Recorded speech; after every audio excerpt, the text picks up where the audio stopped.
Hi everyone, this is Margaret Manning with Retire Different.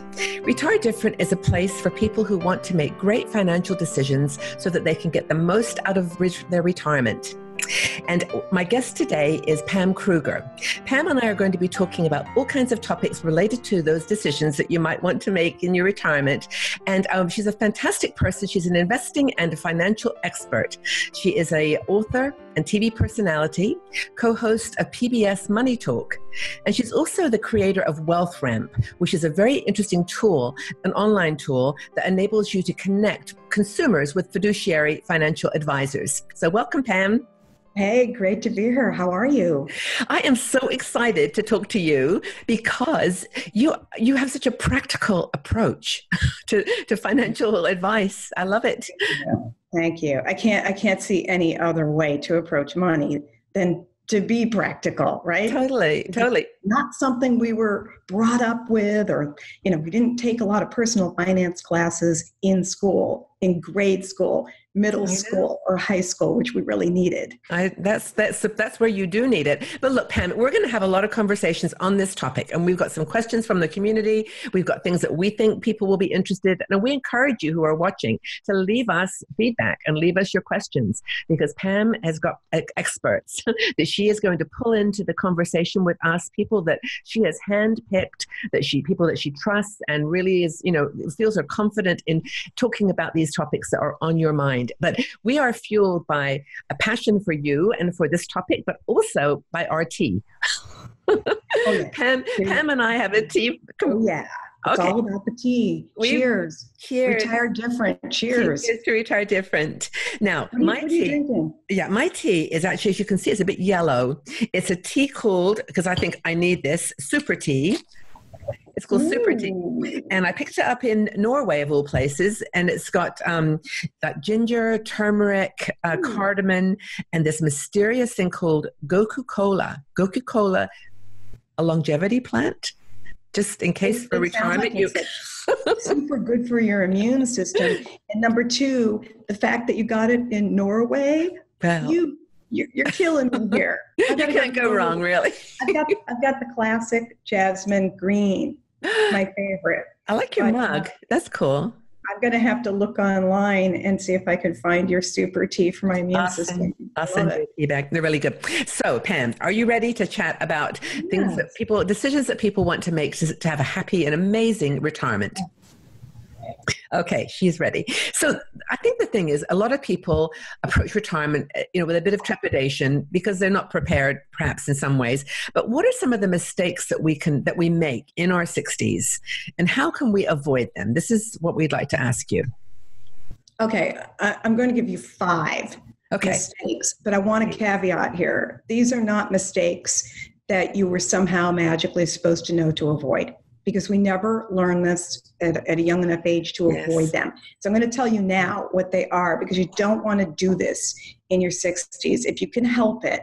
So the first one is more about what you can try to control as best you can, which is don't act with your money out of fear. Don't take action or make a transaction with your money out of a sense of fear. So in that moment when your money is in the stock market and you're wondering if you should have any or as much as you do in the market, and the market goes sideways or the market goes down, which it will do, because we've been for almost 10 years now, a market that's just gone up, and people just kind of get used to that, and they think that's the way the stock market always behaves. It doesn't.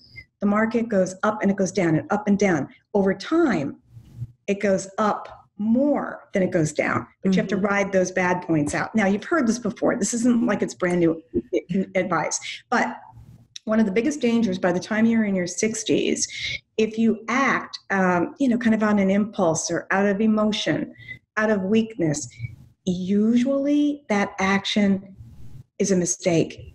Yeah. Because you didn't have the time to think it through and you were afraid.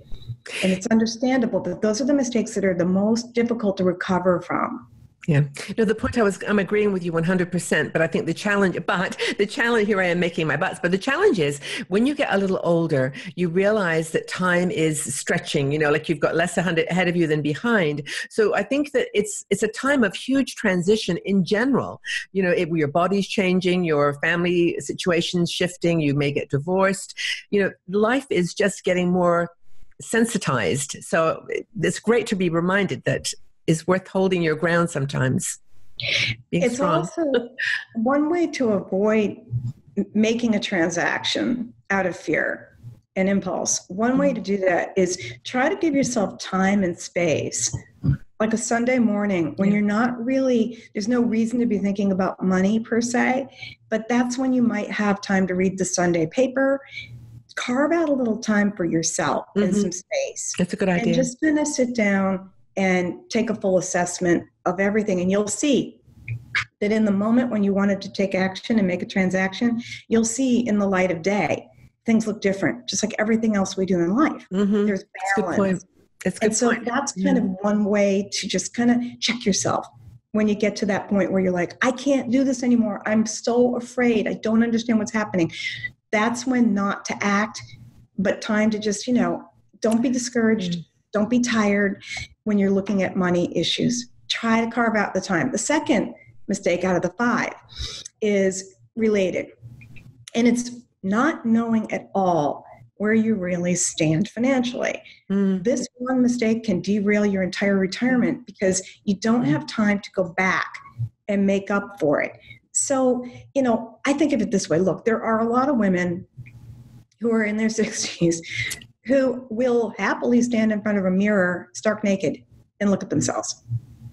I'm not one of them, okay? But the point is, the point is that, there are people who can do that, and it's the same thing with your money. It's like you really don't want to get tunnel vision. You don't want to get stuck and fixated on one aspect of, let's say you have a retirement account, like a 401k that you've rolled over. Yeah. Or you have an individual retirement account, and you're fixated on the market, you're fixated on one particular area of your financial life, and you're not thinking about your house, you're not thinking about income, you're not thinking about how these things all play together, taxes and so forth. So it's not that you're supposed to become an expert overnight, but again, kind of that Sunday morning, take a look at where you stand. I'm going to tell you the reason for this is really important, Margaret, because if you don't know where you are, you leave yourself open to being told by somebody else what to do. And chances are, if you don't know where you are, you're going to listen to that person, even if it's irrational. A friend of a friend recommends a broker. That broker might have a motive to sell you something. So you want to be very, very aware of where you are so that you're not quite as susceptible to sales pitches. So just get a sense of your whole picture and where you stand. And even if it's not that complicated, even if you don't have that much investment, even having a budget, just knowing how you're going to have to adjust your lifestyle in retirement to do the things that you want to do, like to do an inventory, like you say, of where exactly you are, hand on heart, look in the mirror, with all that, with an open heart and honesty. So that's a great second point. Yeah. What's the third? Yeah. We're going to make in our 60s. Yeah, and it's not even like you're supposed to make your own retirement plan. You're probably going to need help along the way from someone, but it will help you so much if you have your eyes wide open and you're looking through the same windshield, because you do want to get it, just like you just said, you just want to get a sense of what you own and what you owe. Don't judge it. It's just looking at it and saying, okay, here's what I have. Here's my income.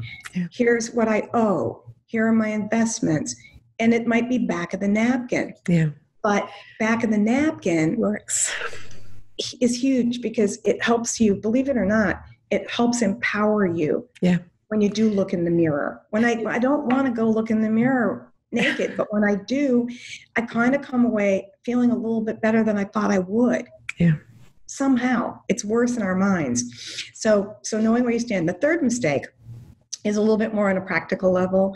And that is something that a lot of people do. And it's expensive to figure it out and have to go back and try to fix it. Don't necessarily claim Social Security benefits at the earliest possible point just because you can. So just because you're eligible doesn't mean that's in your best interest, because it might sound really nice to say, I'm going to grab it while I can. But Margaret, look at you. Look how vibrant we all are, at this point in our lives. Yeah. When you're looking ahead, if you can really visualize yourself living a healthy lifestyle through your 80s, then you're probably going to live into your 90s, right? So absolutely. There's the early, most people can take Social Security, let's say, by age 62. That's on the early side. But if you wait until what the government defines as what's called full retirement age, which is usually about 66 or 67 years old, you are going to get 8% more every single year in your Social Security benefit check than you would have by grabbing it at 62. It's true. Now, if you can wait until you are 70, because let's say that, we're working until, 68, something like that. If you can just hold off and wait until you're 70 and you feel you can see yourself living a really long life and you can afford it, then the difference, get this, could be a difference of adding another $15,000 to $20,000 a year to your income. So from 70 on, you'd have another $15,000 or $20,000 to live on than if you took it at 62. So that's just something to consider. It's not right for everybody, but something to think about, because it's a really expensive mistake if you want to try to go back. Yeah, it's a big one. I really agree with you on this one. I mean, I took it out quite early because, like we do, I made the mistake. But I think the secret is that if you're 62 years old, almost certainly you're traveling and you want to do all kinds of fun stuff, that Social Security is not going to be enough to live on anyway. So you have to work. You're going to have to work as well. And you're allowed to work, I think it's 45 hours a week or some crazy amount. And you can actually earn as much as you want, but it's taxable. Your Social Security actually becomes taxable. Yeah, it becomes taxable. It's crazy. So even though you think you're getting your Social Security, if you have to continue working to maintain that lifestyle that you just talked about, understanding what is it you want to do with your life in your 60s, then that makes another reason not to do it so early. If you're it absolutely does. It's all it is just being aware of it. Yeah, because it's the kind of thing that you don't want to hear about it later. Like, I wish someone had told me that I could have. Totally. If you had known the difference in the amount that you would get, you might have made a different decision. It's a big amount. Good to know about. That's all. Absolutely. Okay. And then the fourth mistake is something else that's government related, which is by the time you've the calendar year after you've turned 70 and a half. Why 70 and a half? I mean, but anyway, it is what it is. It's a government federal law. You have to start taking distributions. You total up all your IRAs and your 401k accounts. This is where the government wants to get paid. They want their taxes. So they expect you to take a minimum withdrawal from your 401ks. It can be taken from one account, or it can be just accumulated and taken from all of your accounts. Okay. But if you don't make this minimum withdrawal at that point in time, then you're going to pay penalties of up to 50% of the amount that you were supposed to withdraw. That hurts. So there goes your return, on your money right there. So what does that include, Pam? That would be like IRA and your 401k and those things? Wow. Any of your retirement accounts. You got to add them all up, total them all up, and then there's a minimum distribution. And you've got to be aware of it when you after you've turned 70. Yeah. Do they send you like a note or something? I mean, do they send you a letter? I mean, you'll be notified by the company that you have the stocks with, or your own employer, if you're still working, or you will get notifications about it. But and your custodian, your brokerage firm, your Fidelity, your Schwab, they'll keep you posted. But I mean, I have friends who have gotten this notification and didn't pay attention to it because they really didn't know. They lost it. Exactly what it was all about and how stiff the penalty is. Wow. So, that's a big mistake. And then the last one is that, without getting into all the hairy details and into the weeds, there are ways that you can actually kind of not totally avoid, but work around these taxable withdrawals, because that's the whole point. That's why they want you to take the money out, because they want their taxes that they didn't collect before. So there are different types of IRA accounts. like a Roth IRA or a Roth 401k. And if you're still working and you're still earning money, then there are ways that you can talk to. This is where I think you really need to talk and really want to talk to an excellent, expert, competent fiduciary financial planner. Who can help you look at where you stand and say, are there any strategies? Is there anything I can do, especially if you're still working, that will be able to collaborate with me to show me the way where I can avoid? Because if we got into all the little nuances and all the rules, you'd go to sleep. It's so boring. But no, I understand. To say that there are ways. That's what I want you to know, that there are ways that you can sometimes, at least minimize, if not avoid, those taxes. So those are 5 really good things to be aware of. And as you said, they're not mistakes, they're just things to be aware of. If you choose to do some of the things, like, for example, Social Security, that's your decision. But as I said, I love your approach because it's just so down to earth. And I wanted to, I mentioned earlier when I introduced you that you have this thing called Wealth Ramp, which is where people can go and look at an online tool and match themselves to a fiduciary who you have approved. I mean, it's not just a random list of people. But could you tell us briefly what a fiduciary is, just in case there's anybody out there that doesn't know that? I think it's important, that distinction between the financial advisor and... Yes. Yeah, it's huge. Because fiduciary is a legal responsibility versus just something that's nice to say. A fiduciary means that you're putting it in writing, not just saying it, because believe it or not, there's 2 types of advisors. There are advisors who are salespeople who work for brokerage firms and insurance companies. Now, that environment where they work is not a legal fiduciary environment. Therefore, those brokers can't act as fiduciaries. So what it means is that when you act as a fiduciary, you must legally, in the truest sense, act in the client's best interest. So if you're working with someone who works for a brokerage firm or for an insurance company, they don't work for you. They work for the company. A fiduciary advisor, and there are fewer of them out there, a fiduciary advisor is different. They actually have to follow best practices at the SEC's definition of legal fiduciary, which means that they're not selling you anything. They have nothing to sell. They literally work only for you, directly for you, and you pay them a reasonable fee for their collaborative guidance and advice. And the best fiduciary advisors are going to want you involved in the process, not necessarily like a hands-off. Okay, so they can actually recommend that you consider purchasing a particular plan or something, but they just can't do it themselves, or can they actually sell you those packages if you want, or those stocks or bonds? A fiduciary financial advisor or an investment advisor's fiduciary can do everything. They can do it all. Okay, so if they decide... But get this. They have access to every investment under the sun. That means Vanguard. That's great. The lowest cost. So when you go to a brokerage firm, you're limited to what the brokerage firm wants you to, quote unquote, buy. When you go to a free agent, independent fiduciary advisor, because they work only for you, they're totally capable of managing everything, helping you with everything, but they don't have any skin in the game for the products. Got it. So their interest is to make sure that your costs are as low as they can possibly be. Now, the advice component, this is where I'll just give you a quick 10-second on it. Margaret, the difference is night and day.